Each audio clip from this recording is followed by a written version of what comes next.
ജാസി പ്രതികരിച്ചില്ല. കാരണം ഇപ്പൊ റെസ്റ്റിലാണല്ലോ ജാസി. പിന്നെ സർജറി ഒക്കെ കഴിഞ്ഞ് റെസ്റ്റിലാണ്. ഓക്കെ ആയി വരുന്നു. എല്ലാം കഴിഞ്ഞിട്ട് ജാസി തന്നെ വന്നിട്ട് ഇതിനുള്ള മറുപടികൾ പറയും. 2020 മുതൽ ഇവര് ഫ്രണ്ട്ഷിപ്പിലുള്ള ആൾക്കാരാണ്. അതെ. ഇപ്പൊ ഞാൻ ജാസിയുടെ കൂട്ടുകൂടി എന്നിട്ട് ജാസിയുടെ കാര്യങ്ങളൊക്കെ ജാസി ഇപ്പൊ സർജറി ചെയ്തല്ലോ, ജാസിയുടെ കാര്യങ്ങളെല്ലാം എനിക്ക് വേണേ വന്ന് വിളിച്ച്. നീ ഇപ്പം പറഞ്ഞല്ലോ നീ ജാസിയുടെ കൂട്ടുകാരിയാണെന്ന് നീ പറഞ്ഞു. അപ്പം ഞാൻ നിന്റെ അടുത്തൊരു കാര്യം ചോദിക്കട്ടെ. സാധാരണ നല്ലൊരു കൂട്ടുകാരാണെങ്കിൽ അവൾ എന്തെങ്കിലും തെറ്റുകൾ ചെയ്തിട്ടുണ്ടെങ്കിൽ അത് നമ്മൾ തിരുത്തി നേർവഴി കാട്ടി കൊടുക്കണം. അതാണ് സാധാരണ നമ്മുടെ കൂട്ടുകാരൊക്കെ ചെയ്യുന്നത്. നീ അങ്ങനെയാണോ കാണിച്ചത്? നീ എന്താ ഇതിനകത്ത് പറയണത്? പകരം ഇങ്ങനെ വന്ന് സപ്പോർട്ട് ചെയ്യണം, ഫ്രണ്ട്സിനെ സപ്പോർട്ട് ചെയ്യണം, വേണ്ടെന്ന് പറയുന്നില്ല. പക്ഷെ അവൾ ചെയ്യുന്ന തെറ്റുകളെ സപ്പോർട്ട് ചെയ്യാന്ന് പറയുന്നത് നീ അവളുടെ ഫ്രണ്ട് അല്ല എന്ന് തന്നെ നമുക്ക് പറയേണ്ടി വരും.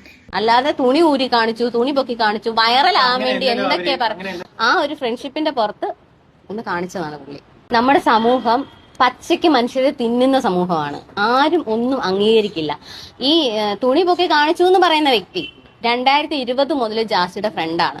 2020 മുതൽ ജാസിക്ക് മെസ്സേജ് അയക്കുകയും കോള് വിളിക്കുകയും പരസ്പരം അവർ നല്ല ഫ്രണ്ട്ഷിപ്പിൽ നിൽക്കുന്ന രണ്ടാൾക്കാരാണ്.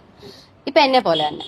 അപ്പൊ ജാസി സർജറി ചെയ്ത ഭാഗങ്ങളും ജാസിയുടെ ശരീരഭാഗങ്ങളും ഒക്കെ സർജറി ചെയ്തതിനു ശേഷം ഞാനാണ് ജാസിയുടെ കൂടെ നിന്ന് ഡ്രസ്സ് മാറി എടുക്കുന്നത്. അപ്പൊ ഞാൻ കാണുന്നുണ്ട് അത്.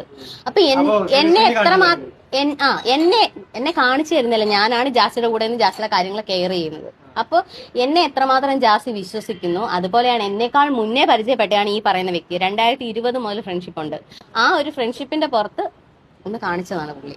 അല്ലാതെ തുണി ഊരി കാണിച്ചു, തുണി പൊക്കി കാണിച്ചു, വൈറലാകാൻ വേണ്ടി എന്തൊക്കെയാ പറഞ്ഞു. അതാണ് ഞാൻ പറഞ്ഞത്. എവിടെയോ കിടക്കുകയായിരുന്നു, പുറലോകം കാണാതെ കുറച്ച് നാളുകൊണ്ട് കിടക്കുകയായിരുന്നു. പബ്ലിക്ക് വരാനൊന്നും കണ്ടന്റ് ഇല്ലാതെ കിടക്കുകയായിരുന്നു. അപ്പൊ ഒരു സംഭവം അങ്ങ് കിട്ടി വൈറലാകാൻ വേണ്ടിയിട്ട്.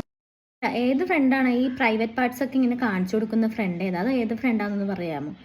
ഞങ്ങൾക്ക് ഫ്രണ്ട്സൊക്കെ ഉള്ളതാണ്. അവരാരും ഈ തുണി നീ ഇത് കണ്ടോ എന്ന് പറഞ്ഞ് ആരും അങ്ങോട്ടും ഇങ്ങോട്ടും കൊണ്ടുപോയിട്ട് കാണിച്ചു കൊടുക്കുന്നതായിട്ട് എനിക്ക് തോന്നില്ല. ഒന്നില്ല അവർ കെയർ ചെയ്യുന്നവരാണെങ്കിൽ അവർ കാണും, അത് നമ്മൾ സ്വാഭാവികമായിട്ട് കാണും.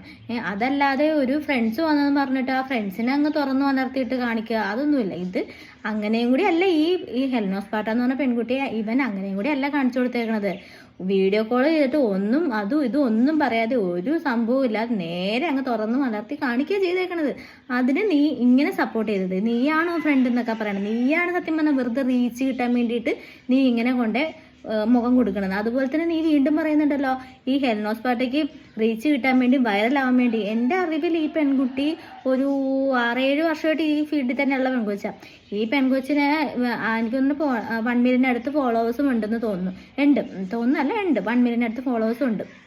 അപ്പം ഈ പെൺകുട്ടിക്ക് റീച്ച് കിട്ടാനായിട്ട് ഇവൻ്റെയൊക്കെ ഇത് വേണമെന്ന് എനിക്ക് തോന്നുന്നു.